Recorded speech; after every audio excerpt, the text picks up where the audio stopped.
Shalom, shalom. J'espère que vous m'entendez cette fois-ci. On recommence encore le direct. J'espère que vous m'entendez.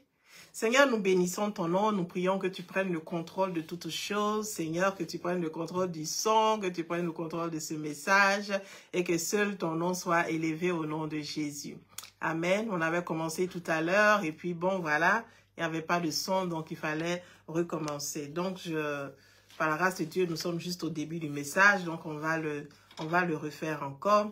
Donc, comme je le disais tout à l'heure, bon, le titre donc de ce message, c'est « Tout est accompli ». Donc, « Tout est accompli », c'est le titre du message de cet après-midi. Donc, un message donc pour la Pâque, n'est-ce pas? Un message pour la saison dans laquelle nous nous trouvons. Le message, c'est « Tout est accompli » et notre texte de base est tiré du livre de Jean.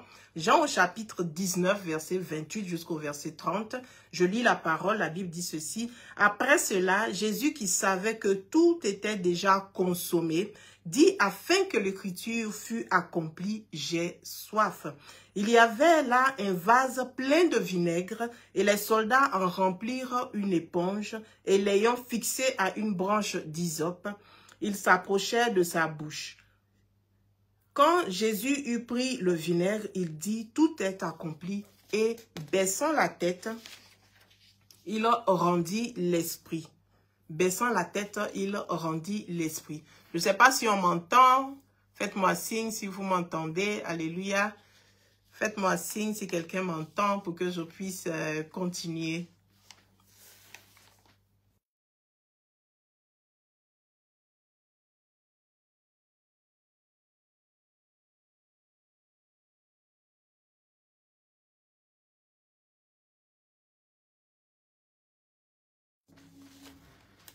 Alléluia. J'espère qu'on m'entend. J'espère qu'on m'entend. Je continue alors.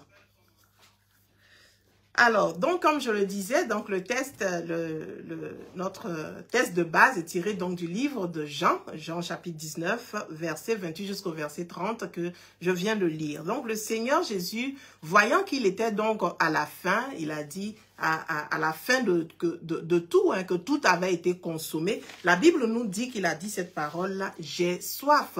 Et les disciples, pas les disciples, les soldats donc qui étaient à côté, les soldats donc qui étaient à côté, c'est eux qui maintenant vont lui donner donc ce vinaigre à boire. Et après, il a dit tout est accompli et il a baissé la tête et il a rendu l'esprit. Il baissa la tête et rendit l'esprit après ces paroles.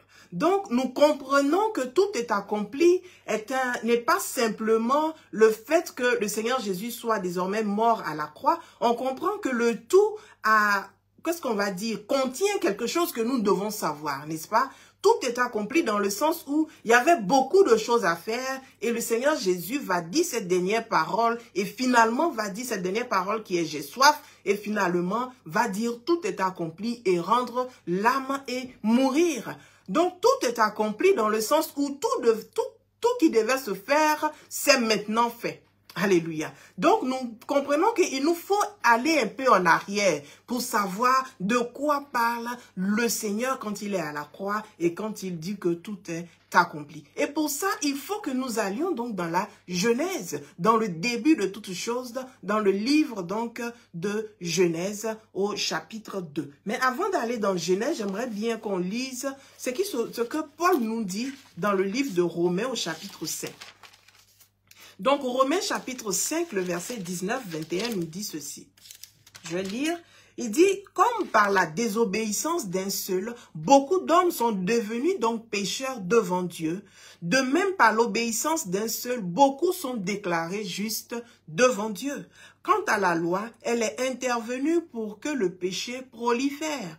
Mais là où le péché a proliféré ou abondé, la grâce a surabondé. Pour que, comme le péché a régné donc par la mort, de même la grâce règne par la justice pour nous conduire à la vie éternelle par Jésus-Christ notre Seigneur. Donc, Jésus-Christ, notre Seigneur, nous conduit à la vie éternelle par son obéissance. Ce qui est très important, donc, pour la suite du message. Nous comprenons ici que par le péché d'un seul, et qui est ce seul? Il s'agit donc d'Adam, dans le jardin d'Éden.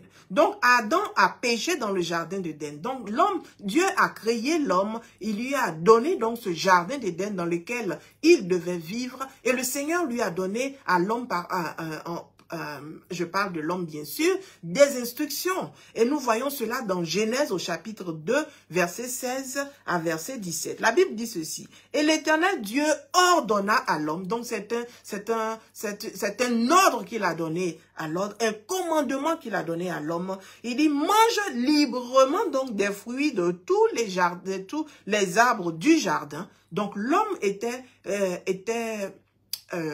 capable, avait l'autorisation de manger des fruits de tous les arbres du jardin, sauf du fruit de l'arbre du choix entre le bien et le mal. De celui-là, n'en mange pas, car le jour où tu en mangeras, tu mourras. L'instruction donc était claire. Donc par la désobéissance, qu'est-ce qui arrive? La mort. Parce que le Seigneur lui a dit, tu ne mangeras pas de ce fruit. Le jour où tu manges ce fruit, tu meurs. Donc par cette désobéissance, la mort est entrée. Nous comprenons donc le texte de Romains qui nous dit que par la désobéissance d'un, la mort est rentrée donc dans le monde. Adam qui devait être le représentant donc de toute l'humanité. C'était le premier-né de plusieurs, n'est-ce pas? Donc il représentait l'humanité. Le Seigneur était en train de lui donner une instruction cette instruction-là devait servir à toute l'humanité. Donc tu ne mangeras pas de ce fruit, tu dois faire ce que je te dis, ne mange pas de ce fruit, alors tu vivras, mais si tu en manges, tu mourras. Donc par la désobéissance donc d'Adam, la mort est rentrée donc dans l'humanité sur la terre. Donc le verset 17 dit ceci, sauf du fruit de l'arbre du choix entre le bien et le mal, de celui-là n'en mange pas, car le jour où tu mangeras, tu mourras. Donc c'est ainsi que l'homme justement a mangé donc de ce fruit, nous le voyons dans Genèse au chapitre 3, nous le voyons donc dans Genèse au chapitre 3 qui nous dit ceci, au verset 8. Au moment de la brise du soir, ils entendirent l'Éternel Dieu parcourant donc le jardin. L'autre version disait que c'était l'habitude donc du Seigneur de venir donc dans le jardin. Alors l'homme et sa femme se cachèrent de l'Éternel Dieu parmi les arbres du jardin. Il dit, mais l'Éternel Dieu appela l'homme et lui demanda, où es-tu? Celui-ci répondit, je t'ai entendu dans le jardin et j'ai eu peur car je suis nu. Alors je me suis caché. Dieu dit, qui t'a appris que tu es nu? Aurais-tu mangé du fruit de l'arbre dont je t'avais défendu de manger? Aurais-tu mangé donc de ce fruit pour savoir que tu es nu? Donc la chose déjà à comprendre ici, c'est que le péché nous déshabille. Le péché nous enlève la gloire de Dieu. Parce que qu'est-ce qu'il dit dans Romains chapitre 3 verset 23? Car tous ont péché et sont privés de la gloire de Dieu. Donc c'est la gloire de Dieu qui devait habiller l'homme. L'homme devait être habillé donc de cette présence de Dieu, de sa gloire. Parce qu'on se souvient que la présence de Dieu, c'est la gloire de Dieu. Pourquoi? Parce que quand Moïse a dit, je veux te voir, qu'est-ce que le Seigneur a fait? Il dit, je vais te montrer ma gloire. Dans Exode. Et quand Moïse a dit, je veux te voir, il dit, je vais te montrer ma gloire. Donc, nous savons que la gloire de Dieu, c'est la présence de Dieu. C'est la présence de Dieu. Donc, l'homme, dans le jardin d'Éden, n'avait pas besoin de ses habits, n'est-ce pas? Il n'avait pas besoin de se couvrir lui-même parce qu'il était couvert de la gloire de Dieu. Nous aussi, aujourd'hui, chaque fois que nous péchons, qu'est-ce que nous sommes en train de faire? Nous sommes en train de nous déshabiller. Nous sommes en train de nous déshabiller, nous sommes en train d'enlever notre couverture. Donc, en tant qu'enfant de Dieu, il est important pour nous de rester toujours habillés. Habillés de quoi? De la gloire de Dieu. Et la gloire de Dieu vient avec l'obéissance. Alléluia. Quand nous sommes obéissants, nous sommes toujours revêtus de cette gloire de Dieu. Voici Adam qui va pécher dans le jardin d'Éden et qui va dire une chose. Je suis nu. Je suis nu. Donc, nous voyons que le péché nous déshabille, nous enlève la gloire de Dieu. Alors, la Bible nous dit, donc, comme je disais tout à l'heure, dans Romains 3, 23, car tous ont péché. Donc, il n'y en a pas un seul qui n'est pas pécheur. Même les enfants qui sont petits, ils ont le péché en eux. Comment un enfant peut, on ne lui a pas appris le mensonge, mais il sait déjà mentir. Alléluia.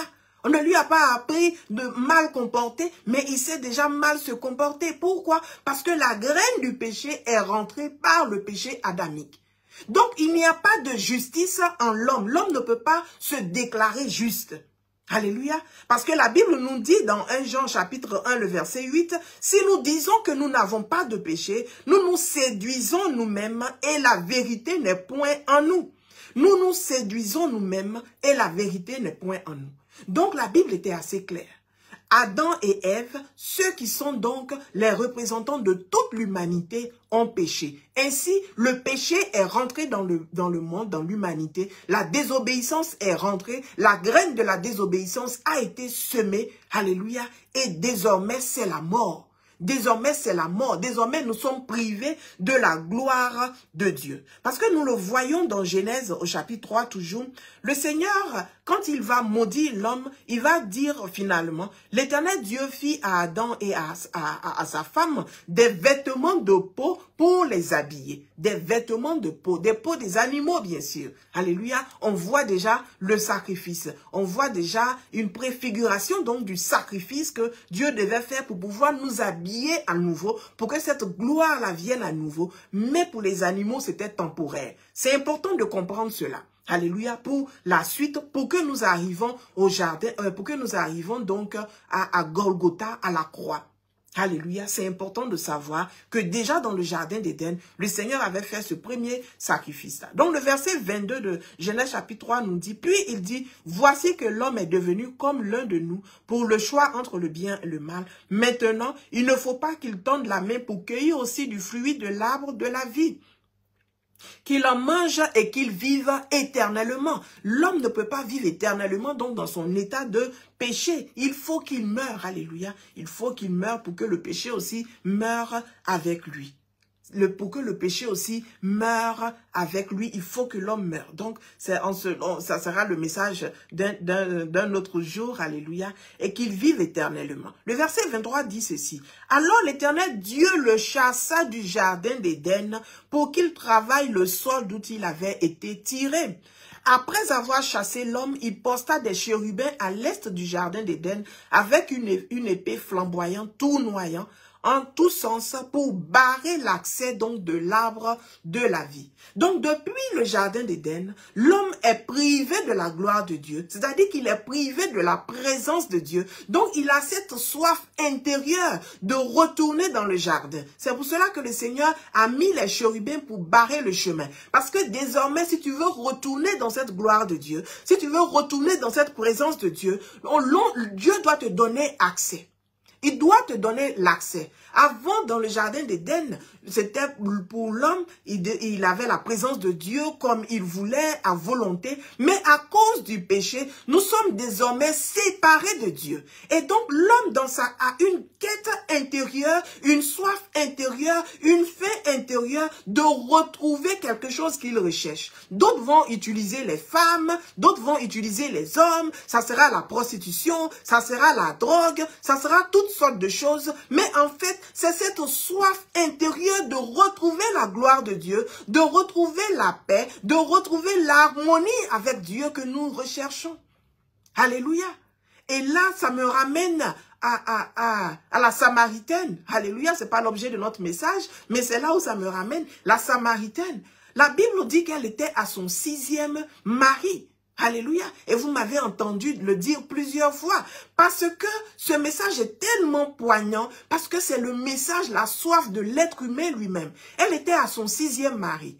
Elle avait déjà connu 5. Et le Seigneur va lui dire, même le 6e qui est avec toi, l'homme qui est avec toi présentement, ce n'est pas ton mari.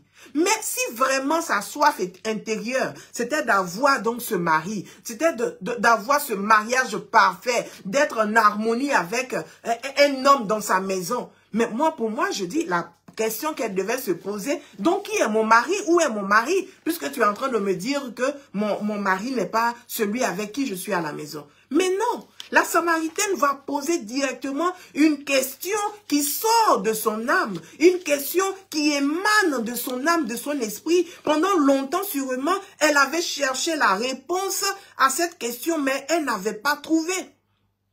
Le verset 18 de Jean chapitre 4, la Bible dit ceci. En fait, tu l'as été 5 fois, parce que elle a dû dire ceci. Je ne suis pas mariée, au verset 17. Lui répondit-elle. Tu as raison de dire je ne suis pas mariée. Verset 18. En fait, tu l'as été 5 fois et l'homme avec lequel tu vis actuellement n'est pas ton mari. Ce que tu as dit là est vrai. Donc ça, c'est le verset 18. Mais écoutons bien ce que le verset 19 nous dit. Le verset 19 nous dit, « Maître, répondit la femme, je le vois, tu es un prophète. Dis-moi qui a raison. » Alléluia. Alléluia, quelle profondeur. Donc, elle a laissé les choses de la terre. Mais si quelqu'un te dit, mais celui avec qui tu es n'est pas ta femme, celui avec qui tu es n'est pas ton mari, la question logique qui doit suivre, c'est, mais qui est mon mari? Mais elle laisse tomber toutes ces choses et elle va chercher une question profonde dans son âme. Parce que quand Adam et Ève ont été chassés du jardin, leur quête, c'est de revenir dans le jardin et trouver cette présence de Dieu. Cette soif dans leur cœur est restée. Ce manque dans leur cœur est resté. Et c'est pour cela que la Bible nous dit que Dieu a mis les chérubins afin de barrer l'accès. Parce que désormais, l'accès doit être mérité. On doit te donner l'accès. On doit te donner l'accès. Alléluia. Mais beaucoup de gens veulent retourner dans le jardin d'Éden par plusieurs autres chemins, sans passer par la porte. La porte, la Bible nous dit que c'est le Seigneur Jésus. Il n'y a pas d'autre nom par lequel nous pouvons être sauvés à part le nom du Seigneur Jésus. Il n'y a aucun autre nom par lequel nous pouvons avoir le salut à part le nom du Seigneur Jésus. Il n'y a aucune autre personne qui peut nous donner l'accès au jardin d'Éden, qui peut nous donner l'accès à Dieu. La preuve, la Bible nous dit que quand il est mort à la croix, le voile a été déchiré de haut jusqu'en bas. C'est-à-dire que désormais, le voile qui séparait le lieu saint du lieu très saint est déchiré. Tout le monde peut avoir accès. C'était le souverain sacrificateur seul qui pouvait avoir accès au lieu très saint. Là où la gloire de Dieu descendait, là où la Shekinah de Dieu descendait, une seule personne avait accès. Mais quand le Seigneur Jésus-Christ meurt à la croix, quand il donne sa vie à la croix, car tous ont péché et sont privés de la gloire de Dieu, désormais, par le seul qui donne sa vie, parce qu'il meurt, le salaire du péché étant la mort, il fallait que quelqu'un meure. Et donc le Seigneur Jésus va mourir. Parce qu'on se souvient dans le jardin d'Éden, il a dit, si tu manges de ce fruit, si tu désobéis, c'est la mort. Donc la désobéissance entraîne la mort. Mais l'obéissance d'un seul va entraîner la vie. Alléluia. Donc désormais, ce n'est plus seul le souverain sacrificateur qui va rentrer dans le lieu très saint et qui va goûter, je vais dire, qui va jouir, bénéficier de la Shekinah de Dieu, de la gloire de Dieu, mais toi et moi, par le Seigneur Jésus, nous avons accès. Alléluia. Nous avons accès donc à cette gloire de Dieu. Nous pouvons à nouveau être habillés par cette gloire de Dieu. C'est en cela que le Seigneur va dire à la croix, tout est accompli. Ce que je devais faire pour que l'humanité revienne à toi, je l'ai fait. Tout est accompli. Alléluia. Tout est accompli. Donc, dans ce livre de Jean au chapitre 4 que nous devons lire, la Samaritaine va dire, mais je vois que tu es un prophète. Et quelle question elle va poser? Pour nous les femmes, même pour les hommes, là, tu vois quelqu'un qui te dit, mais tu es avec un homme qui n'est pas ton mari. Mais la question que tu vas lui poser, mais qui est mon mari? Où est mon mari? Parce qu'aujourd'hui, on veut se marier, on veut avoir des enfants, on veut avoir un travail. Quelqu'un vient te voir et te dit, mais le boulot que tu fais présentement n'est pas le boulot dans lequel tu veux être. La question que tu vas lui poser, mais qu'est-ce que je dois faire? Mais quel est le boulot où je dois postuler? Mais elle a posé une question pertinente. Alléluia. Et elle dit, je vois que tu es un prophète. Verset 20 nous dit, dis-moi qui a raison.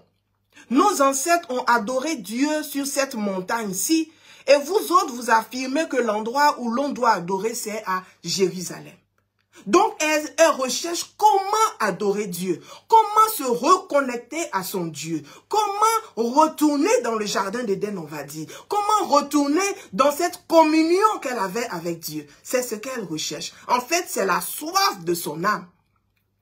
Sa communauté pouvait la voir et puis dire, mais elle a changé beaucoup de maris, elle a son 6e, personne, on va la traiter de prostituée, on va la traiter de tous les noms. La Bible ne nous dit pas si ces maris-là étaient vivants ou pas, s'ils sont morts, si elle était veuve, qu'est-ce qui se passe? La Bible ne nous explique pas les alentours, mais on comprend qu'elle va au puits quand il n'y a personne. Ça veut dire qu'elle était presque excommuniée, rejetée par la société. Comme ceux qui sont drogués, comme les prostituées aujourd'hui. Alléluia, les laisser pour compte. On trouve qu'ils sont trop dans le péché. On trouve qu'ils ne font pas comme nous, ils ne sont pas comme nous. On les rejette, mais en fait, c'est une soif de l'âme.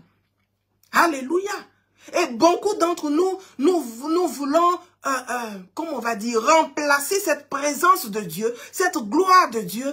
D'autres même, ce n'est pas le péché. D'autres même, c'est simplement le travail. Tu vois quelqu'un qui ne fait que travailler, travailler, travailler et qui ne s'arrête pas de travailler jour et nuit, ne fait que travailler, mais parce qu'il est en train de fuir quelque chose. D'autres vont utiliser la drogue, vont utiliser le sexe, d'autres vont utiliser toutes sortes de choses, alléluia, pour pouvoir essayer d'assouvir donc cette soif, d'étancher cette soif. Mais en fait, c'est une soif de l'âme qui prend son origine dans le jardin d'Éden, qui prend son origine donc dans la désobéissance d'Adam. Je veux te dire, à toi qui me suis cet après-midi, la seule chose qui peut étancher ta soif, la seule chose qui peut t'aider à te sentir en paix, en communion avec toi-même, en harmonie avec toi-même, c'est le Seigneur Jésus-Christ, la porte des brebis. Parce que c'est par lui seul que tu peux retourner dans ce jardin d'Éden où tu avais la communion avec ton Dieu. Alléluia. Où tu avais la communion avec ton Dieu. Donc je disais, parlons du péché, que tous ont péché et sont privés donc de la gloire de Dieu. Donc nous avons parlé donc de priver de la gloire de Dieu, de ce que ça veut dire, mais tous ont péché. Alléluia. Amen, amen. Que le Seigneur vous bénisse, à tous ceux qui sont connectés. Je veux saluer la chantre de l'Éternel, aimée Sandy. Je veux saluer les serviteurs, les servantes de Dieu, ma sœur Pauline, le serviteur de Dieu, Olivier Yeshua. Que le Seigneur vous bénisse. Et bien sûr, mon soleil de minuit, des Costènes d'Apri. Alléluia. Fils révélé, que le Seigneur te bénisse. Que le Seigneur vous bénisse tous. En tout cas, je suis heureuse d'être là. Et donc, comme je le disais, car tous ont péché. Celui qui dit qu'il n'a pas de péché, celui qui dit qu'il n'a pas péché, la Bible dit que la vérité n'est point en lui. Si tu te lèves et puis tu as une certaine justice humaine, la vérité n'est point en lui. Parce que nos standards ne sont pas les standards de Dieu. Nous, en tant qu'êtres humains, nous disons que nous prenons bien soin de nos enfants, nous aimons nos familles. Mais le Seigneur dit méchant que vous êtes. En tant que père, le Seigneur t'appelle méchant. En tant que mère, le Seigneur t'appelle méchante. Il dit méchant que vous êtes, vous savez donner de bonnes choses à vos enfants. Alléluia. Donc, on voit qu'on se disait que, mais attends, je suis un bon père puisque je ne donne pas un serpent à mon enfant quand il me demande du pain. Mais le Seigneur nous appelle méchants. Donc, on voit que notre standard n'est pas le standard de Dieu. Donc, Dieu nous dit que tous ont péché. Par le péché d'Adam, la graine du péché a été semée en nous tous. Nos standards ne sont pas les standards de Dieu. Nos pensées ne sont pas les pensées de Dieu. Nos idées ne sont pas, bien sûr, donc, les idées de Dieu. Donc, si nous ne pouvons pas dire que nous sommes saints et que quand on parle du péché adamique, ça n'a rien à voir avec nous, on est loin de ça et tout ça parce que moi, je sais que je ne vole pas, je sais que je ne mens pas. Mais voici ce que la Bible dit dans Jacques au chapitre 2, le verset 10 au verset 11. Il dit, car quiconque observe toute la loi, mais pêche contre un seul commandement, devient coupable de tout. Alléluia. Et quand nous voyons la loi mosaïque a à peu près 613 lois. Donc 613 recommandations, 613 commandements, 613 de ce que tu dois faire, de ce que tu ne dois pas faire. Alléluia, 613. Est-ce qu'il y a un être humain qui peut dire qu'il a gardé les 613? Or, Jacques nous dit que si nous péchons contre un seul de ces 613, ça veut dire que nous avons péché contre toute la loi. Or, le salaire du péché, c'est la mort. Donc, si nous avons péché contre une seule des lois, nous avons péché contre toute la loi. Si nous avons enfreint à une seule recommandation ou à un seul commandement, ça veut dire que nous sommes coupables. Donc, Il est important pour l'être humain de commencer à cette base de culpabilité. Nous sommes tous coupables, nous avons tous péché. La désobéissance d'un seul a fait que le péché est rentré dans le monde. Mais ce n'est pas que mauvaise nouvelle, alléluia, parce que j'ai une bonne nouvelle. J'ai une bonne nouvelle cet après-midi et la bonne nouvelle, c'est le titre de ce message qui dit que tout est accompli. Tout a été fait pour que nous soyons rachetés. Alléluia, nous soyons rachetés. Alors que la Bible nous dit aussi que celui qui pêche contre la loi est maudit. Celui qui pêche contre la loi est maudit. Donc, la loi nous emmène quoi? La malédiction. La loi nous emmène la malédiction. Donc, si nous vivons sous la loi, nous sommes en train d'attirer encore la malédiction de la loi sur nous. Parce que la loi dit soit tu obéis à tout, ou bien si tu as enfreint à une seule loi ou une seule recommandation, une seule instruction, tu es désormais un pécheur et le salaire du péché, c'est la mort. Donc la malédiction qui frappe ceux qui vivent sous la loi, c'est la mort parce qu'ils ne pourront pas tout garder. Jacques nous dit, le même Dieu qui a dit, tu ne mentiras pas, c'est le même Dieu qui a dit, tu ne commettras pas l'adultère. Donc peut-être que tu ne commets pas l'adultère, mais toi tu mens. Alléluia. Peut-être que tu ne mens pas, mais toi tu commets l'adultère. Peut-être que tu n'es pas meurtrier, tu n'as pas pris un couteau pour tuer quelqu'un, mais tu as parlé dans le dos de ton frère. Dans ce cas, tu n'as pas suivi toute la loi. Donc, il n'y a rien de bon en la chair. Et c'est là la conclusion.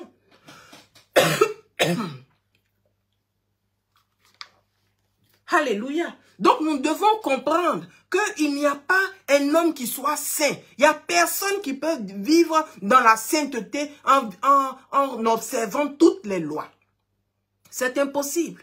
C'est impossible. Et donc, dire que vous êtes en train de vivre sous la loi, se retirer encore de la grâce que Dieu nous fait en Jésus-Christ pour aller vivre sous la loi, nous sommes en train de nous attirer encore une malédiction. Parce que l'œuvre que le Seigneur Jésus-Christ a déjà faite, c'est une œuvre qui est déjà accomplie. Alléluia. Il dit tout est accompli pour que tu sois sauvé, pour que je sois sauvé, pour que nous puissions retourner donc dans le jardin d'Éden. Parce que nous avons été privés de la gloire de Dieu. Nous avons été privés donc de la présence de Dieu à cause donc du péché. Voici ce que la Bible dit dans Galates. Je vais lire Galates au chapitre 3 pour comprendre un peu quelque chose.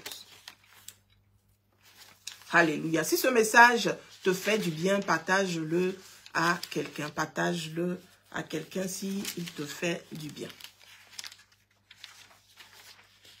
Donc, Galates, chapitre 3, je vais lire le verset 10 jusqu'au verset 11. La Bible dit ceci. En effet, ceux qui comptent sur leur obéissance à la loi tombent sur le coup de la malédiction. Il n'y a pas plus clair que ça. Donc, si toi, tu es un être humain, alléluia, et tu te dis que toi, tu es un homme juste parce que tu suis les lois, alléluia, tu es en train de t'attirer la malédiction. C'est ce que la Bible dit. Il dit, en effet, ceux qui comptent sur leur obéissance à la loi tombent sur le coup de la malédiction, car il est écrit, maudit soit l'homme qui n'obéit pas continuellement à tout ce qui est écrit dans le livre de la loi. Alléluia. Donc, il n'y a pas moyen de dire que, voilà, que j'obéis à la loi, j'ai fait ci, je fais ça. On se rappelle donc de ce jeune homme riche qui avait obéi à toute la loi depuis son enfance. C'est ce qu'il a dit au Seigneur Jésus. Mais le Seigneur Jésus lui a dit, il y a une seule chose qui manque. Va, vends tous tes biens et puis partage-le aux pauvres et reviens et suis-moi. Donc, même après avoir obéi à toute la loi, c'est ce qu'il a dit. Et le Seigneur a dit, oui, c'est vrai, tu as obéi à toute la loi. Il savait qu'il y a quelque chose encore qui lui manquait. Il était encore vide. Il n'avait pas encore retrouvé la communion avec son Dieu après avoir obéi à toute la loi. Donc je veux dire à quelqu'un qui vit sous la loi, qui se dit qu'il a une justice humaine de lui-même. Non, je suis un homme, je vis sainement. Je suis une femme, je ne fais pas ci, je ne fais pas ça. Mais qui ne croit pas au Seigneur Jésus et qui n'a pas accepté l'œuvre de la croix où le Seigneur a dit tout est accompli. Car la Bible dit qu'il n'est pas venu abolir la loi, non, mais plutôt pour l'accomplir. Il a accompli pour qui? Il a accompli pour nous. Il n'est pas venu l'abolir pour abolir la loi, mais il est venu l'accomplir, afin que quand nous croyons à son œuvre, parce que de la même façon qu'un homme a fait rentrer le péché, de la même façon, par un seul, le Seigneur Jésus, tout est accompli. Si nous croyons en lui, donc par la foi, nous sommes sauvés. Par la foi, nous avons donc accompli toute la loi. Et du coup, la malédiction donc de la loi ne tombe plus sur nous parce que le Seigneur Jésus a pris toutes ces choses. Donc, car il est écrit, maudit soit l'homme qui n'obéit pas continuellement à tout ce qui est écrit dans le livre de la loi. Il est d'ailleurs évident que personne ne sera déclaré juste devant Dieu grâce à son obéissance à la loi, puisque l'Écriture déclare le juste vivra par la foi. Alléluia.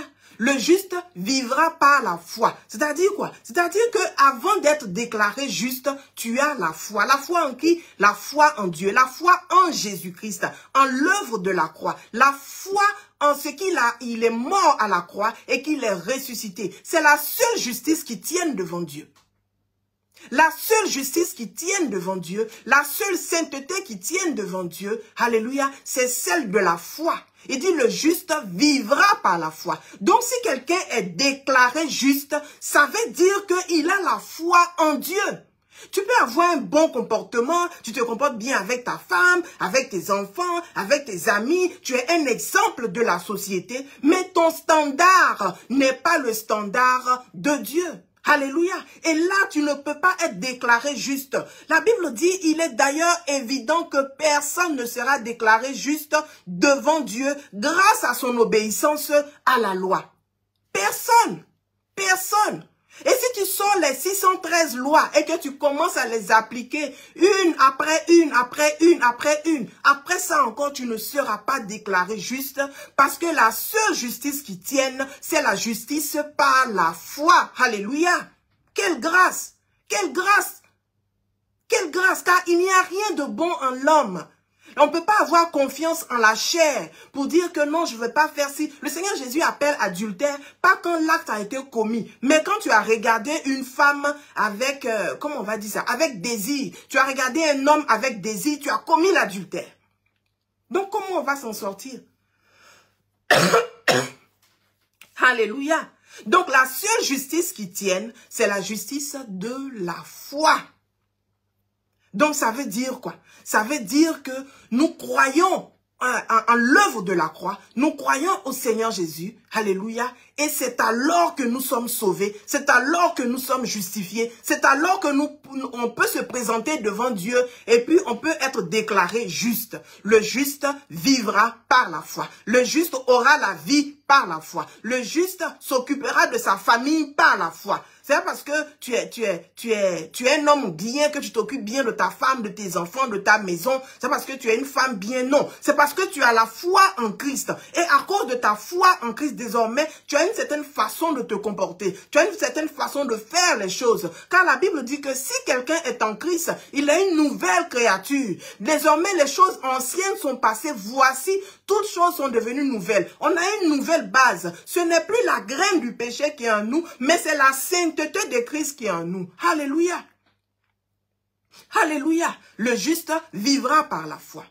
Par la foi en Christ. Et c'est la seule justice qui tienne devant Dieu. Donc si tu es en train de m'écouter cet après-midi, et depuis longtemps tu t'es dit que non mais moi je suis juste, moi je ne vole pas, moi je ne mens pas, moi je ne vole pas. Alléluia, comme ce pharisien qui était en train de dire, il priait dans la synagogue, dans le temple, et il était en train de dire, je ne suis pas comme ce publicain, parce que moi je ne pêche pas, moi je ne fais pas ci, moi je ne fais pas ça. Mais le Seigneur Jésus dit, le publicain qui a reconnu ses péchés et qui est en train de demander pardon, celui-là, il sera sauvé par rapport au pharisien qui trouve que lui est juste. Alléluia. Nous sommes sauvés par pure grâce. Amen. Nous sommes sauvés par pure grâce, par la foi en l'œuvre de la croix. Et donc, c'est par cette grâce-là que nous sommes sauvés. Les œuvres ne pourront pas nous sauver. Alléluia. Suivre la loi. C'est pour cela que beaucoup de religions qui ont ressorti les lois de Moïse, les lois mosaïques, et qui essaient de les suivre une après une, sont en train de s'attirer la malédiction au lieu simplement d'accepter l'œuvre de la croix. Alléluia. D'accepter l'œuvre de la croix.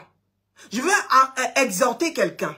emmener quelqu'un cet après-midi à comprendre que tous ont péché. Nous avons tous la graine du péché en nous.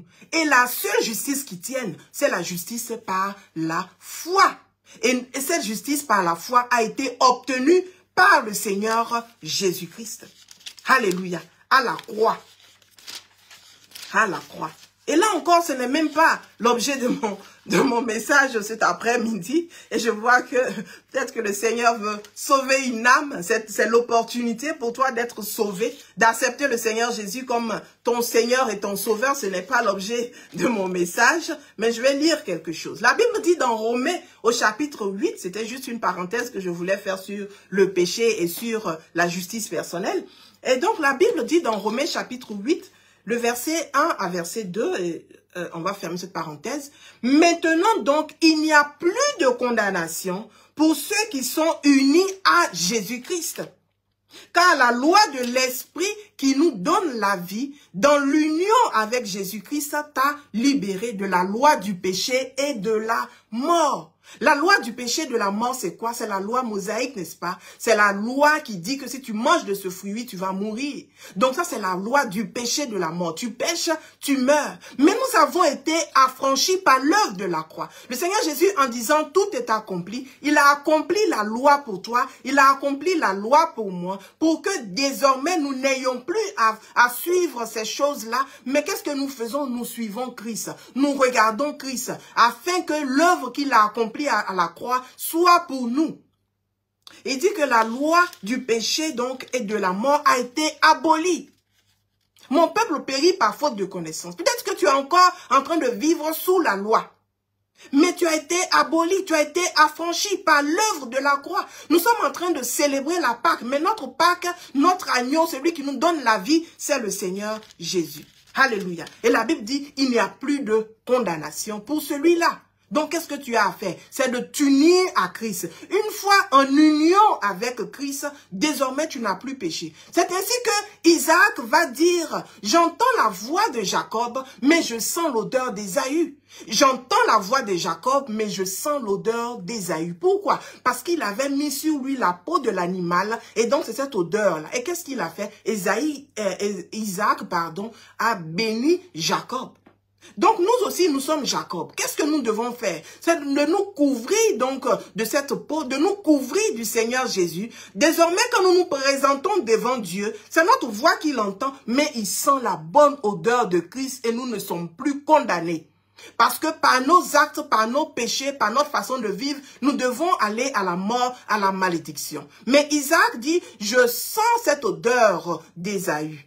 Alléluia. Je sens cette odeur d'Ésaü. Donc, qu'est-ce que nous devons faire désormais? Je peux bénir la personne qui est en face de moi. Donc, au lieu de la malédiction, nous aurons la bénédiction parce que nous sommes couverts de Christ. Donc, je vais dire à quelqu'un, de là où tu es, tu n'as pas besoin de quelqu'un. Alors que tu es en train d'écouter ce message, Seigneur, je reconnais que je suis pécheur. Je reconnais qu'il n'y a rien de bon en moi. Je te donne ma vie. Pour moi, je veux être en union avec toi, afin que l'œuvre de la croix soit réelle dans ma vie, afin que l'œuvre que tu as faite à la croix, la victoire que tu as gagnée pour moi, soit réelle. Alléluia. Ainsi, tu n'auras pas de condamnation en toi. Il n'y a plus de condamnation pour ceux qui sont en Christ Jésus. Et c'est l'amour de Dieu pour nous, manifesté en Christ, lui qui a donné sa vie afin que nous ayons la vie.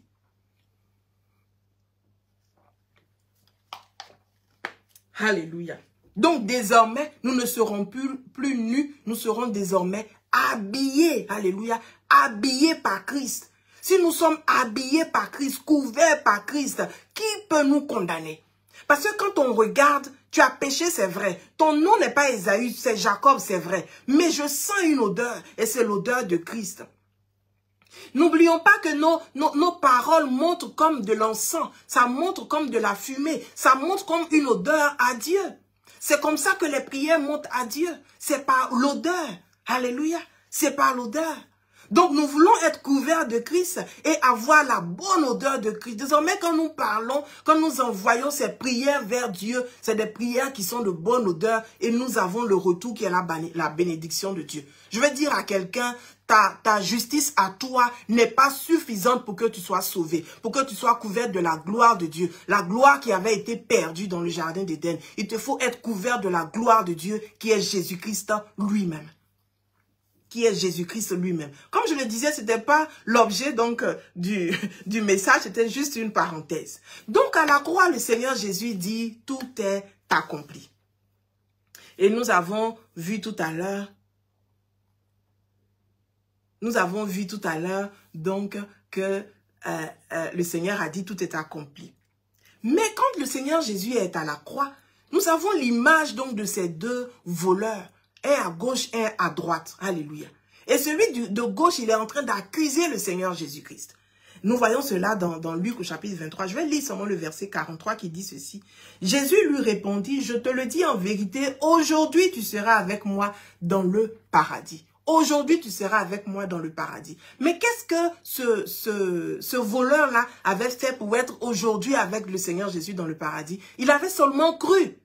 Il avait seulement cru, comme toi aussi, en écoutant ce message. Tu n'as qu'à croire et tu seras en union avec le Seigneur Jésus. Tu seras racheté de la malédiction. Il dit, seul le sang du Seigneur Jésus nous sauve de la mort. Seul le sang du Seigneur Jésus nous sauve de la mort. Je vais faire un petit crochet donc sur la Pâque, puisque bon, c'est la saison. Donc, je ne vais pas lire parce que je vois que le temps est en train d'être parti et je me suis beaucoup attardée donc sur le péché tout à l'heure. Mais on peut le lire dans Exode au chapitre 12, verset 7 au verset 13. Vous pouvez le lire dans votre propre temps.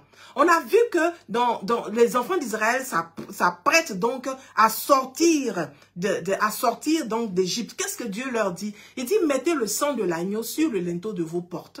Alléluia. Et puis quand l'ange de la mort va venir, il va passer outre. Les Anglais diront la Pâque, en fait, les Anglais disent pass over. Donc passer outre. Donc l'ange de la mort qui vient pour frapper la mort, pour frapper, n'est-ce pas? Parce qu'il y a le péché, va passer outre. Pourquoi? Parce que le sang est sur le linteau des portes.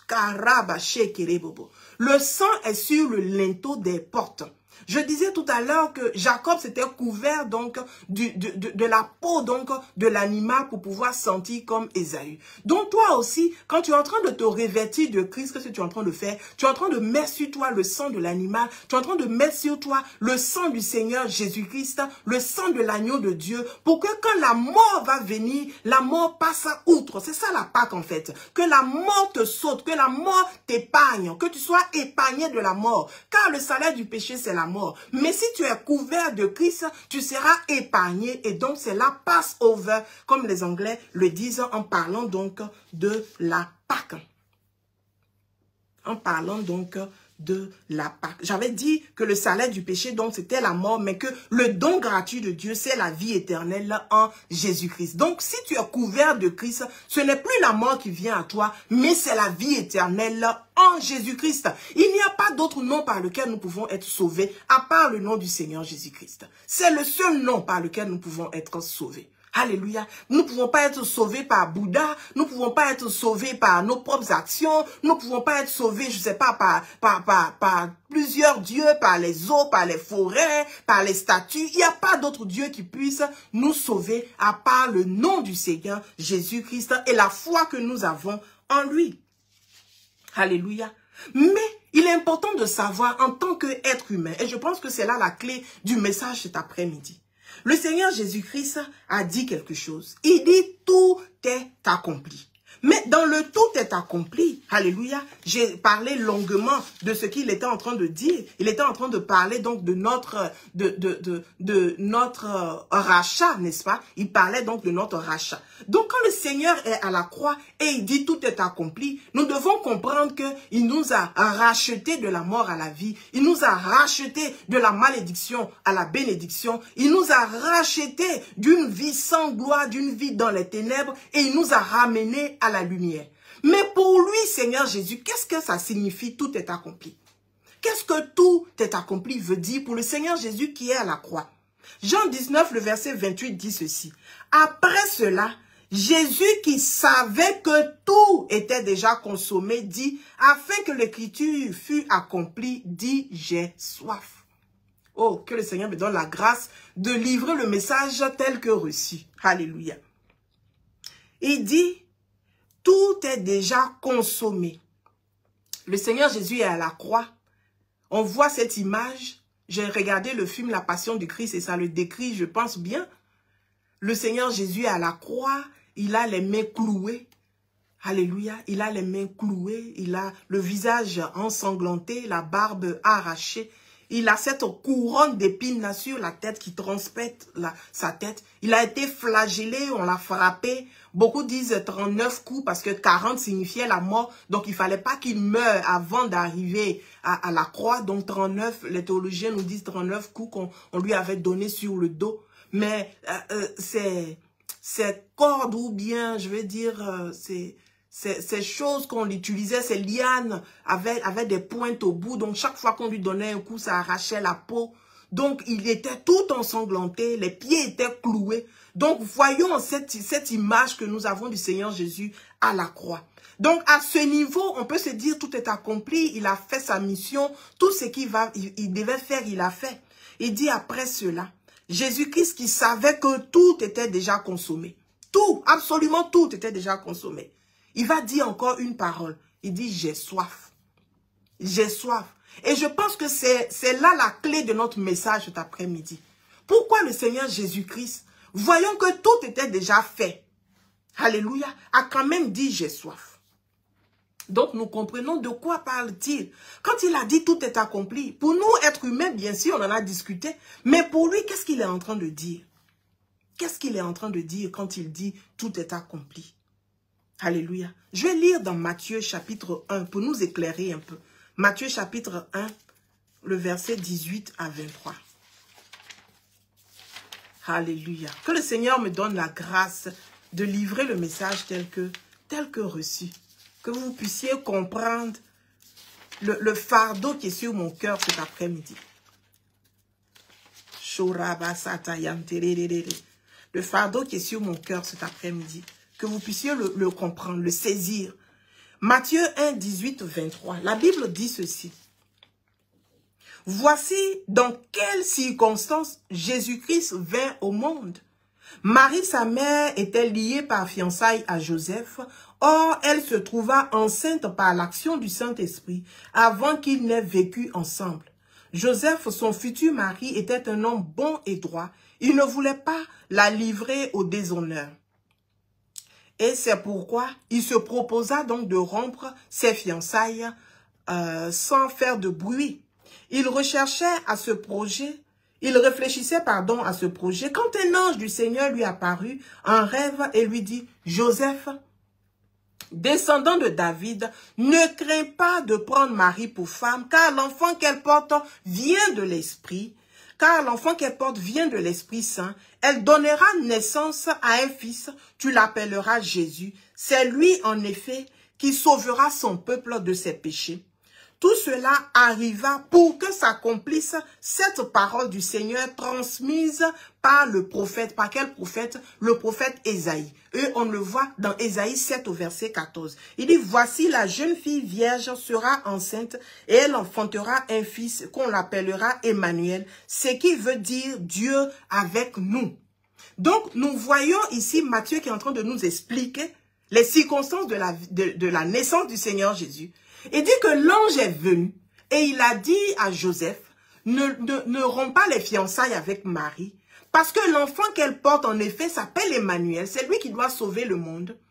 Et cela a été fait de cette façon, pourquoi? Parce que la parole qui avait été dite devait s'accomplir. Quelle est cette parole? Cette parole se trouve dans le livre d'Ésaïe au chapitre 7. Donc, je vais lire Ésaïe chapitre 7 qui s'est accompli dans Matthieu chapitre 1. Donc, il y a une parole qui est en train de s'accomplir. Donc, gardons en esprit ce que le Seigneur Jésus a dit à la croix, tout est accompli. Donc, quand il dit à la croix, tout est accompli, c'est de ça qu'il est en train de parler. Alléluia, tout est accompli. C'est-à-dire, ce qui avait été écrit à mon sujet, ce que je devais faire, les œuvres que je devais accomplir sont accomplies. Même sa naissance. Ésaïe 7, verset 14. Ésaïe 7, verset 14. La Bible dit ceci. C'est pourquoi le Seigneur vous donnera lui-même un signe. Voici, la jeune fille sera enceinte et elle enfantera un fils. Elle lui donnera pour nom Emmanuel, Dieu avec nous. Ésaïe avait annoncé comment le Messie devait naître. Il devait naître par une vierge. C'était donc un signe. Donc quand l'ange vient à Joseph, il rappelle à Joseph comment le Messie devait naître. Il dit, Joseph, souviens-toi de la parole qui avait été annoncée par le prophète Ésaïe. Dans Ésaïe 7, 14, que c'est une vierge qui devait être enceinte et cette vierge-là, c'est Marie. Alléluia. À la croix, le Seigneur Jésus dit, tout est accompli. J'ai fait selon ce que tu m'avais dit. Est-ce que tu peux dire ça de ta vie aujourd'hui, que tout est accompli? Est-ce qu'au soir de ta vie, tu pourras dire à Dieu, tout est accompli? Parce que même la naissance, c'était une parole qui avait été annoncée par le prophète. Et le prophète avait dit, c'est une vierge qui devait le mettre au monde. Donc, Joseph comprend immédiatement que le signe a été accompli. Le signe de la naissance du Messie a été accompli. Je ne peux pas rompre avec Marie. C'est en effet elle, la vierge dont parle le prophète. C'est elle, la vierge dont parle le prophète. Poussons encore dans Matthieu chapitre 2. Lisons les versets 22-23. Matthieu chapitre 2, la Bible dit ceci. Mais il apprit qu'Archélaus était devenu roi de Judée à la place de son père Hérode. Il eut donc peur de s'y installer et averti par Dieu dans un rêve, il s'agit donc de Joseph, il se retira dans la province de Galilée où il s'établit dans une ville appelée Nazareth. Ainsi se réalisa cette parole des prophètes, on l'appellera le Nazaréen. Est-ce que le fait que tu sois à Londres aujourd'hui avait été écrit? C'est ce qui est, si on ouvre le livre de ta vie, est-ce que Dieu avait écrit qu'on va t'appeler un Londonien, une Londonienne, que tu seras, je sais pas moi, une Parisienne, que tu seras, que tu devais vivre dans tel ou dans tel autre, que tu devais être à Abidjan au lieu d'être à Boaké, tu devais être à Korogo au lieu d'être à Mans. Est-ce que tu es là où Dieu avait écrit à ton sujet? Parce qu'il dit, il est allé vivre à Nazareth, c'est pas anodin. Pourquoi Joseph a choisi donc d'aller vivre à Nazareth? Pourquoi? Parce que on devait appeler le Seigneur Jésus un Nazaréen. Donc même le lieu d'habitation, la ville où il devait habiter, ça devait s'appeler Nazareth. Pourquoi on dise après, est-ce que de Nazareth peut venir quelque chose de bon? Oui, bien sûr, de Nazareth quelque chose peut venir de bon. Le Seigneur Jésus est sorti de Nazareth. Donc même la ville où il doit habiter, alléluia. Est-ce que tu devais véritablement habiter à Croydon? Est-ce que tu devais habiter, je sais pas moi, à Glasgow? Est-ce que tu devais habiter en Australie? Est-ce que tu devais habiter au Maroc, en Égypte? Est-ce qu'on devait t'appeler aujourd'hui la Marocaine? Est-ce qu'on devait t'appeler aujourd'hui la Biganaise? Est-ce qu'on devait t'appeler aujourd'hui la Malienne ou je sais pas mon quoi? Il est allé habiter à Nazareth parce qu'on devait l'appeler le Nazaréen. Quand le Seigneur Jésus-Christ est à la croix, et quand il dit tout est accompli, il est en train de dire même Nazareth, je suis allé habiter à Nazareth. Nazareth qui est une ville que apparemment personne n'aime. Plus que la Bible nous dit, mais est-ce que quelque chose de bon peut venir de Nazareth? Donc Nazareth, c'est comme si ce n'était pas très attrayant. Ce n'était pas un endroit où les grands hommes devaient sortir. Même cet endroit-là, qui n'était pas bien, tu m'as dit que je devais vivre à Nazareth, je suis allé vivre à Nazareth. Donc quand il dit tout est accompli, il est en train de dire, même Nazareth, j'y ai habité, on m'appelle le Nazaréen. Alléluia. Alléluia. Est-ce que tu es là où le Seigneur te veut? Oui, c'est vrai, tout est accompli. Le Seigneur, il est mort à la croix pour moi. Je suis sauvé. Mes péchés sont effacés. Par la désobéissance d'un, le péché est entré. Mais par l'obéissance d'un, alléluia, la vie éternelle. Mais il a obéi à quoi? Il a obéi à quoi? Il devait naître d'une vierge. Alléluia. Il était Dieu. Dans Philippiens chapitre 2, il dit, ayez en vous les pensées de Christ, lui qui n'a point considéré d'être égal avec Dieu. Il aurait pu dire, non, moi je ne veux pas naître d'un être humain. Adam n'est pas né d'un être humain, il est descendu direct, n'est-ce pas? Le Seigneur l'a formé, il aurait pu dire non, non, non, moi les êtres humains, vraiment, je n'ai pas confiance en eux, je ne veux pas naître d'une femme. Il aurait pu le dire. Mais il a dit, il n'a pas considéré d'être égal à Dieu. Alléluia. Il est devenu un être humain. Et un être humain pas adulte. Il est devenu bébé. Ça veut dire qu'il devait compter sur la bonne foi de Joseph qui dirigeait la famille. Sinon, même bébé, on pouvait le tuer. Il dit tout est accompli. J'ai obéi à tout. C'est ce qu'il est en train de dire. Quand il dit tout est accompli à la croix, en fait, il est en train de dire, Père, j'ai obéi à tout.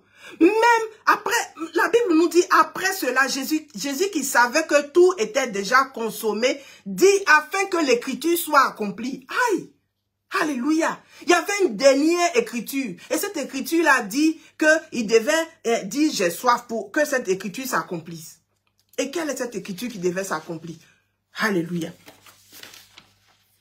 C'est dans Psaume 69. Pourquoi il a dit j'ai soif? Psaume 69, le verset 21. La Bible dit ceci. Ils mettent du fiel dans la nourriture et pour apaiser ma soif, ils m'abreuvent de vinaigre. Alléluia. Ils m'abreuvent de vinaigre. Voici la parole qui avait été annoncée par les prophètes dans Psaume, qui dit que quand il allait dire j'ai soif, on allait lui donner du vinaigre. Même les soldats qui étaient à côté qui ont donné le vinaigre, ils pensaient que c'était leur propre fête. Non!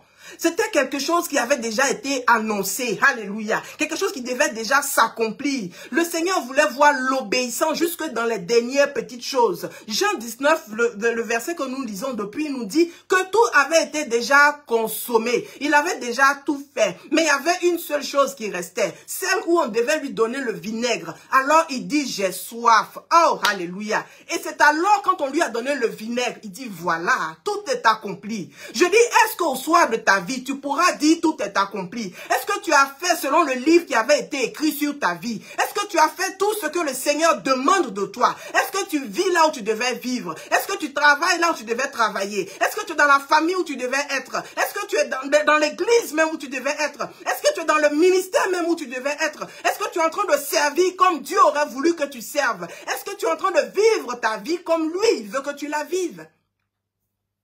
Alléluia. Est-ce que tu es en train de faire les études que le Seigneur veut que tu fasses?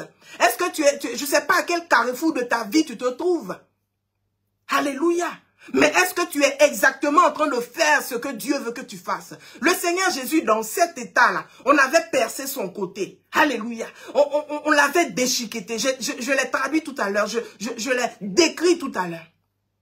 Il avait souffert toutes ces souffrances. Est-ce qu'il avait besoin de venir dire, est-ce que je veux boire, qu'on me donne du vinaigre à boire? Non. Mais dans cet état, il fallait que tout soit accompli. Alléluia. Il a obéi jusqu'à la mort. Il a obéi jusqu'à dans la souffrance, dans la douleur. Homme de douleur, habitué à la douleur. Il n'a pas regardé à ce qu'il était Dieu. Il a obéi jusqu'à mourir. Et même quand il avait soif, il a dit, j'ai soif. Et ils lui ont donné du vinaigre. Pourquoi? Parce que cela avait été annoncé dans les Écritures. Dans le livre de Psaume, il avait été annoncé que quand il allait dire j'ai soif, on allait lui donner du vinaigre. Je ne sais pas ce que tu as fait. Tu trouves que tu as trop fait. Mais obéis, obéis jusqu'à la mort. Alléluia. Ils mettent du fiel dans la nourriture et pour apaiser ma soif, ils m'abreuvent de vinaigre. Donc quand le Seigneur Jésus-Christ est en train de dire tout est accompli, il dit, je suis né dans la crèche. Je suis né d'une femme. J'ai habité à Nazareth. Et quand encore j'avais soif, je leur ai dit, j'ai soif. Ils m'ont donné du vinaigre. J'ai tout fait. J'ai tout fait. Alléluia. J'ai tout fait. C'est ce qu'il est en train de dire.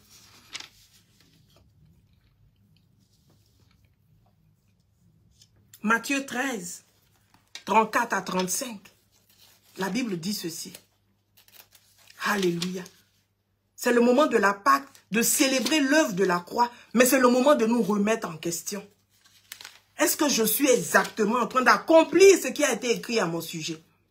Matthieu 13, 34, la Bible dit ceci.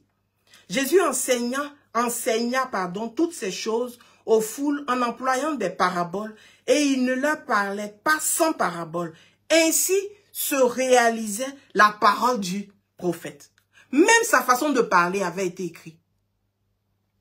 Il dit, je leur parlerai à l'aide de paraboles, je leur annoncerai des secrets cachés depuis la création du monde. C'est dans Psaume 78, verset 2. Donc là encore, sa façon de vivre, sa façon de parler, c'est selon Dieu. Il dit, tout est accompli. J'ai fait tout, j'ai obéi jusqu'à la mort. Même ma façon de leur parler. Souvent même, j'avais des choses à leur expliquer. Je voulais leur parler clairement. Mais comme tu m'as dit que je dois parler en parabole, c'est comme ça que je leur parlais. Pas parce qu'ils n'avaient pas l'intelligence, pas parce qu'ils n'avaient pas la sagesse. La preuve, la Bible nous dit qu'ils grandissaient en sagesse, en stature, en intelligence devant Dieu et devant les hommes. Il avait la sagesse, il avait l'intelligence. Il pouvait leur parler en pleine langue, il pouvait leur parler simplement. Mais parce qu'il avait été annoncé par les prophètes qu'il devait parler en parabole, c'est ce qu'il faisait. Tout est accompli. Il a obéi dans les moindres détails. Par son obéissance, nous avons la vie. Mais à nous, à quel niveau sommes-nous dans notre obéissance à Dieu? Dans notre obéissance à Dieu. Même la façon de parler, c'était parce que cela avait été écrit à son sujet. Cela avait été écrit à son sujet que voici comment tu dois parler. Voici comment tu dois parler. Peut-être le Seigneur t'a déjà dit comment tu dois te comporter avec tes enfants. Comment tu dois te comporter avec ton mari, mais est-ce que tu obéis? Comment tu dois te comporter avec ta femme, dans le ministère, dans le travail où tu te trouves? Il t'a donné une ligne de conduite à suivre. Est-ce que tu peux dire tout est accompli? Est-ce que tu es en train de suivre ce que le Seigneur t'a dit? Matthieu 21, le verset 4, verset 5. Il dit, tout cela arrivait pour que se réalise la prédiction, la prophétie du prophète. Dites à la communauté de Sion, voici ton roi qui vient à toi, humble, il vient monter sur une ânesse, sur un ânon, le petit d'une bête de somme. Le petit d'une bête de somme. Le Seigneur Jésus-Christ rentre donc à Jérusalem sur quoi? Sur un ânon. Ce n'est pas anodin. Ce n'est pas un hasard. Cela avait été annoncé par le prophète Zacharie au chapitre 9, verset 9. Zacharie avait annoncé que le roi devait venir sur un ânon. C'est ainsi qu'il a envoyé les disciples. Il dit, allez dans le village voisin, allez-y me prendre un ânon, le petit d'une ânesse. C'est comme ça que je vais rentrer à Jérusalem pour que s'accomplisse la parole. À la croix, il dit, tout est accompli. Je suis rentré à Jérusalem sur l'ânon. C'est ce qu'il est en train de dire. Je suis rentré à Jérusalem sur l'ânon. Il n'a pas pris un beau cheval, un stallion, un grand cheval, un étalon. Non, un ânon. Alléluia. Le petit d'une ânesse. C'est comme ça qu'il a fait son entrée triomphale donc à Jérusalem. Pourquoi? Parce que cela avait été annoncé. Rien de ce que le Seigneur faisait était anodin ou par sa propre sagesse ou son intelligence ou son expérience ou parce qu'il a vu ses pères faire ou parce qu'il a vu ses ancêtres le faire. Depuis mon enfance, c'est comme ça qu'on se comporte dans notre famille. Depuis mon enfance, c'est comme ça qu'on fait. Je suis quelqu'un d'un certain âge. Je sais comment on se comporte. Je sais qu'à ce niveau, il faut faire. Sinon, tout ce qu'il faisait, c'était par obéissance. Et pour accomplir la parole, accomplir la prophétie qui avait été dite à son sujet, il n'a pas regardé le fait qu'il était Dieu, qu'il pouvait même s'envoler, n'est-ce pas? Il pouvait faire une entrée pas possible à Jérusalem pour leur montrer qu'il était roi.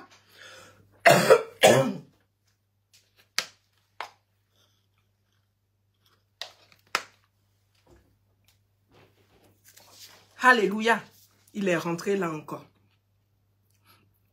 Donc, de sa naissance à sa mort, le Seigneur Jésus dit, j'ai tout fait, tout est accompli, j'ai fait tout par obéissance, tout ce que tu m'as demandé. Tu m'as dit de rentrer à Jérusalem sur l'ânon, c'est ce que j'ai fait. Je n'ai pas choisi un bel étalon, je n'ai pas choisi un beau cheval, non, je leur ai dit, emmenez-moi un ânon. Pourquoi? Parce que c'est ce qui avait été annoncé. C'est ce qui avait été annoncé à mon sujet. Matthieu 26, 23 à 24, la Bible dit ceci.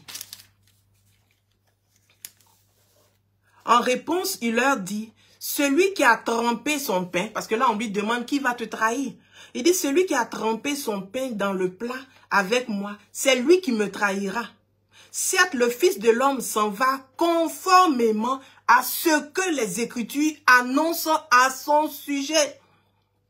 Mais malheur à celui qui le trahit, il aurait mieux valu pour lui n'être jamais né.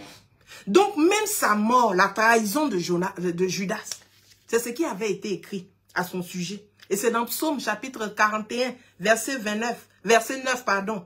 Il dit, celui-là même avec qui j'étais en paix, qui avait ma confiance et qui mangeait mon pain, lève le talon contre moi. C'est-à-dire qu'il me trahit. Il lève le talon contre moi, il me trahit. Donc, pourquoi? C'est à ce moment-là qu'on lui demande et il dit, celui qui trempe le pain avec moi, en ce moment, c'est celui-là qui me trahit. Et pourquoi ça s'est fait ainsi? Parce que la parole qui avait été annoncée par les prophètes devait là encore s'accomplir. Tout est accompli. Même ma mort, ça a été par la trahison de Judas. J'ai tout fait ce que tu m'as dit, Seigneur. Quand il est à la croix, il dit tout est accompli, Seigneur. Il est en train de dire toutes les paroles que tu avais annoncées sur moi dans le livre. J'ai tout fait. J'ai tout fait. Alléluia. J'ai fait tout ce que tu m'as dit. Quel niveau d'obéissance.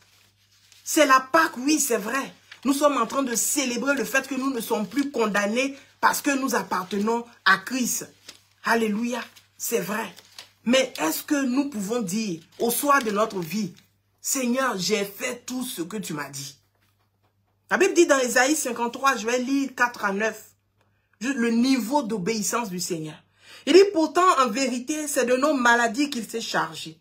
Et ce sont de nos souffrances qu'il a, qu'il a prises sur lui.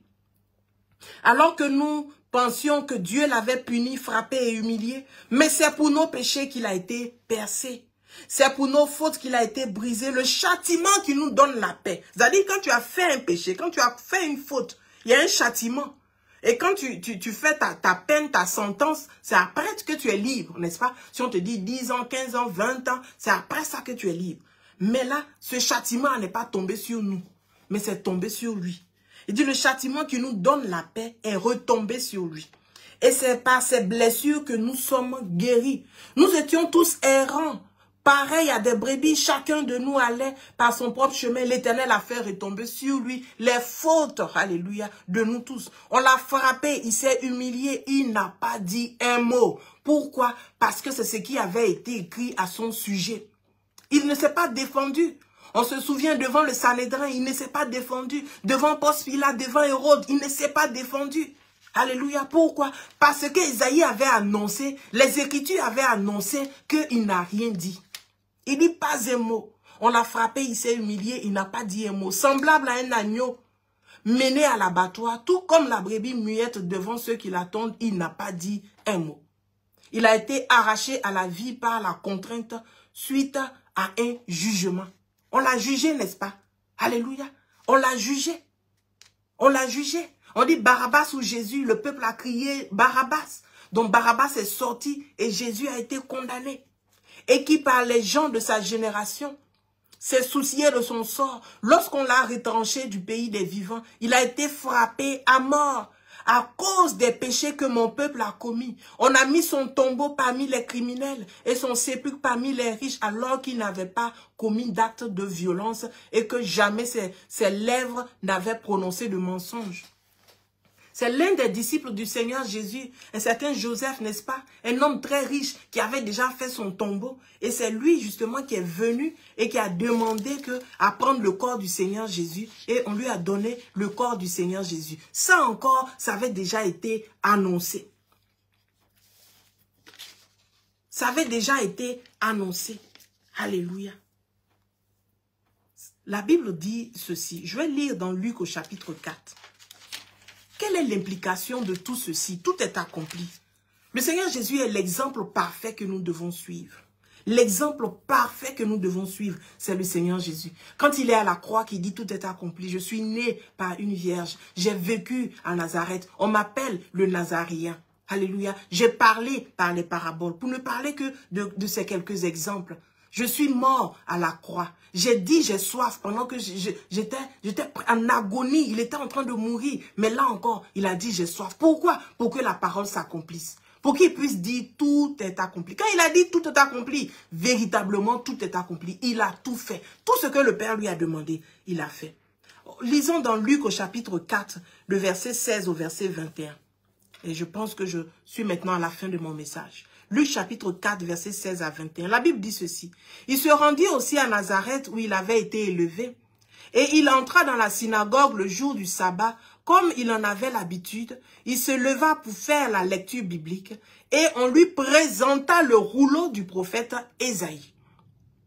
En déroulant le parchemin, il trouva le passage où il était écrit. C'est important. Il trouva le passage où il est écrit.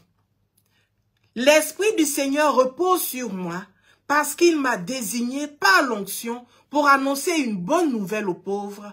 Il m'a envoyé pour proclamer aux captifs la libération, aux aveugles le recouvrement de la vue et pour apporter la délivrance aux opprimés et proclamer l'année de grâce accordée par le Seigneur. Il roula le livre, le rendit aux servants et s'assit dans la synagogue. Tous les yeux étaient braqués sur lui. Et le verset 21. Aujourd'hui même, commença-t-il, pour vous qui l'entendez, cette prophétie de l'Écriture est devenue réalité. Il dit, la prophétie de l'Écriture est devenue réalité. Pour vous qui l'entendez. Et là, il était en train de lire Ésaïe 61, verset 1 à 2. Ésaïe 61, verset 1 à 2 s'est réalisé sous nos yeux quand le Seigneur Jésus-Christ est né. Ma question pour toi, ma question pour moi. Quelle est l'écriture dans la parole de Dieu qui s'est réalisée le jour de ta naissance? Quelle est cette écriture qui s'est réalisée le jour où toi tu es né? Le jour où tu es rentré dans ta destinée. Le jour où tu as commencé à faire ce que Dieu veut que tu fasses. Quelle est cette écriture, ce passage de l'écriture qui s'est réalisé? Le Seigneur Jésus rentre dans la synagogue. On lui tend le livre d'Ésaïe. Il n'a pas fait Ésaïe 1, 2, 3, 10, 15, 20, 30. Il trouva, la Bible nous dit, l'endroit qui était écrit à son sujet. Il a trouvé. Est-ce que toi tu as trouvé l'endroit qui est écrit à ton sujet? C'est là la vraie question.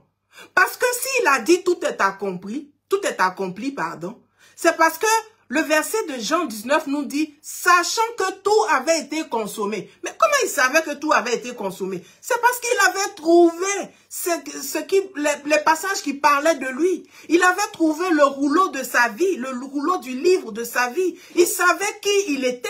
Donc désormais, sachant que tout était consommé, il s'est rendu compte qu'il restait un seul truc, c'était de dire que j'ai soif. Alors, il dit j'ai soif et on lui donne le vinaigre. Alléluia. Mais qu'est-ce qui s'est accompli? Quand on lui donne le livre d'Ésaïe, il n'a pas lu tous les passages d'Ésaïe. Il y a de beaux passages dans Ésaïe. Alléluia. Mais il trouve Ésaïe 61 et puis il lit. Il dit voilà, voici l'écriture qui me concerne. Ça ici là, c'est de moi qu'on parle. Celui qu'on dit qui va venir, qui sera et qui aura l'onction de Dieu sur lui et qui va annoncer la bonne nouvelle, qui va guérir les malades. Alléluia. Cette personne-là, c'est moi. Cette personne-là, c'est de moi qu'il s'agit. Oh, alléluia. Je prie au nom puissant de Jésus que tu puisses trouver la partie qui est écrite à ton sujet. Que tu puisses trouver qu'est-ce que Dieu veut pour toi. Que tu puisses trouver qui tu es véritablement. Il a pris le livre.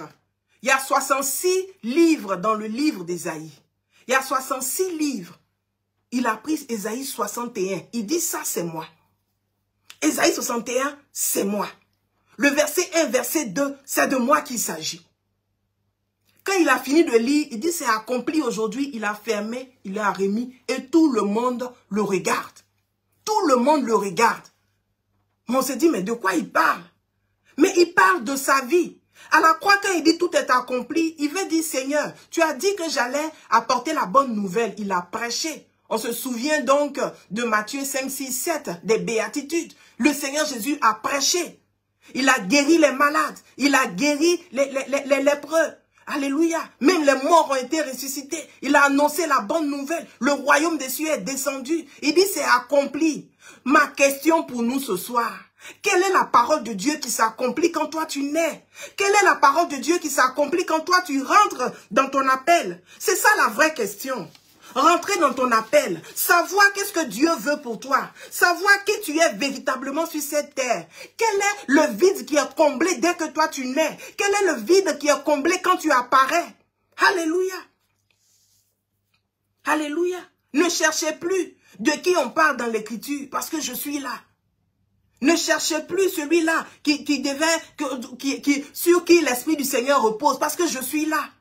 Ça doit être notre quête, notre soif de rechercher les livres, de rechercher la Bible et de savoir qui nous sommes. Qu'est-ce que je comble comme vide? Qu'est-ce que je comble comme vide le jour de ma naissance?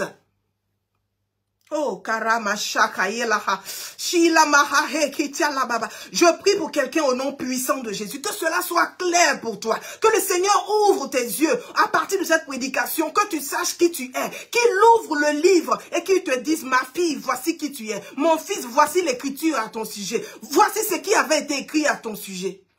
Le Seigneur Jésus dit, tout est accompli, j'ai tout fait, tout ce qui était écrit à mon sujet. C'est ma prière pour toi cet après-midi, que tu fasses tout ce qui est écrit à ton sujet dans le livre. Oh, Karama Shekere Baba. Oh, Psaume 40, lisons quelque chose. Le Psaume 40, la Bible dit ceci. La Bible dit ceci. Psaume 40, verset 6 au verset 8. Ô Éternel mon Dieu, que d'œuvres merveilleuses tu as faites pour nous et combien de projets. Nul n'est semblable à toi. Nul, je voudrais publier, redire tes merveilles, mais leur nombre est trop grand. Tu n'as voulu ni offrande ni sacrifice. Tu m'as ouvert l'oreille, car tu m'as demandé ni holocauste, ni sacrifice pour expier le péché. Le verset 8. Alors j'ai dit, voici, je viens dans le rouleau du livre. Il est question de moi. Je viens dans le rouleau du livre. Il est question de moi. Voici notre quête. Le Seigneur ne veut pas sacrifice. Il ne veut pas offrande. Tout ce qu'il veut, c'est l'obéissance. Le verset 9 dit, je prends plaisir à faire ta volonté, mon Dieu. Et ta loi est gravée tout au fond de mon cœur. Je prends plaisir à faire ta volonté, mon Dieu. Et ta loi est marquée dans mon cœur. Il dit, qu'est-ce que je fais? Je viens dans le rouleau du livre qui est écrit à mon sujet. Je viens dans le rouleau du livre qui est écrit à mon sujet. Donc le Seigneur ne veut rien d'autre que l'obéissance. Tout ce que le Seigneur recherche, c'est l'obéissance. L'obéissance à Dieu, l'obéissance à ta parole, à sa parole. Alléluia. Il dit c'est l'obéissance à sa parole. Il ne veut pas sacrifice, il ne veut pas offrande, il ne veut rien d'autre, mais seulement l'obéissance à sa parole. Alléluia. Il dit je viens dans le rouleau du livre. Alléluia. Je viens dans le rouleau du livre. Il est question de moi. Donc il est question du Seigneur Jésus. Et c'était là sa quête. Il dit, j'obéis jusque dans la mort. Alléluia. Il a obéi jusque dans la mort. Pourquoi? Parce que c'est ce qui avait été écrit à son sujet. Donc, qu'est-ce que le rouleau du livre dit à ton sujet? On a vu tout à l'heure que dans Luc, il a ouvert Ésaïe et il trouva un verset et le verset qui parlait de lui. Donc, ça demande que nous cherchions. Alléluia. Le Seigneur Jésus-Christ lui-même a cherché. Quand on lui a donné Ésaïe, il n'a pas juste lu n'importe quel passage. La Bible dit, il trouva le passage qui disait que l'Esprit du Seigneur est sur moi. Donc, nous aussi, nous devons chercher le passage qui parle de nous. Tu viens dans le rouleau du livre, alléluia, qui parle de moi. Il s'agit de moi. Quand je dis l'Esprit du Seigneur est sur moi, cette parole est accomplie. Le jour de ma naissance, le jour où je rentre dans ma destinée, la parole est accomplie. Donc quand le Seigneur est à la croix, et puis il dit, tout est accompli. Il est en train de dire, j'ai fait exactement ce qui est écrit à mon sujet. J'ai tout fait, alléluia, même jusqu'à dire j'ai soif. Il n'avait pas besoin de dire qu'il a soif. Il devait de toute façon mourir. Alléluia. Qu'est-ce que l'eau allait faire? Étancher sa soif, qu'est-ce que ça allait faire? De toute façon, il mourrait. Mais le Seigneur Jésus dit, j'ai soif. Pourquoi? Pour que ce que Psaume a annoncé dans Psaume 69, cela puisse s'accomplir. Que quand il a demandé de l'eau, quand il a dit j'ai soif, on lui a donné du vinaigre. Je priais pour quelqu'un ce soir, alors que tu écoutes ce message, que tu saches que tu n'es pas juste venu sur la terre pour manger, pour boire, pour te marier, avoir des enfants, avoir un travail, de belles maisons, et puis juste mourir. Alléluia, il y a bien plus pour toi. Qu'est-ce que le rouleau du livre dit à ton sujet? Et tu dois rechercher les Écritures. Tu dois rechercher la communion avec Dieu afin qu'il te dise. Parce que la Bible dit le Seigneur Jésus, sachant, il savait que tout était accompli. Il savait que tout avait été consommé. C'est alors qu'il va dire, tout est accompli. Parce qu'il le savait. Parce qu'il le savait. Alléluia. Nous aussi, nous devons rechercher à savoir qu'est-ce qui avait été écrit à notre sujet. Je vais lire dans Ecclésiaste chapitre 2. Et il s'agit là du roi Salomon. Si on parle de biens, on parle d'argent, on parle de femmes, on parle de sagesse, on parle de construction. Il n'y en a pas un qui est plus grand que le roi Salomon. Mais voici ce qu'il dit. Je vais commencer à partir du... Je ne vais pas lire tout. Je vais commencer. Il dit, j'ai entrepris de grands travaux. À partir du verset 4, Ecclésiaste chapitre 2, verset 4. J'ai entrepris de grands travaux. Je me suis bâti des maisons. Je me suis planté des vignes. Je ne sais pas quelle est cette activité qui prend ton temps, qui t'empêche de rechercher les Écritures, afin de rechercher Dieu, afin de savoir qui tu es véritablement. Salomon a tout fait. Il dit, j'ai bâti des maisons, je me suis planté des vignes, je me suis aménagé des jardins, des vergers, et j'y ai planté des arbres fruitiers. Et de toutes sortes. Il dit, je me suis fait des bassins pour irriguer des pépinières où croissent des arbres.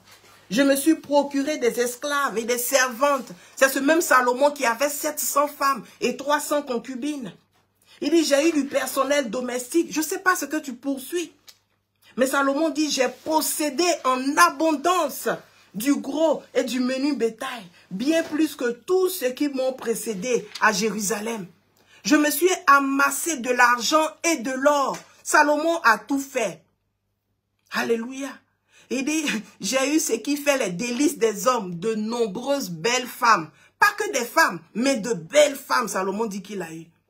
Et puis à la fin, il dit, j'ai considéré l'ensemble de mes réalisations et toute la peine que je m'étais donnée pour les accomplir.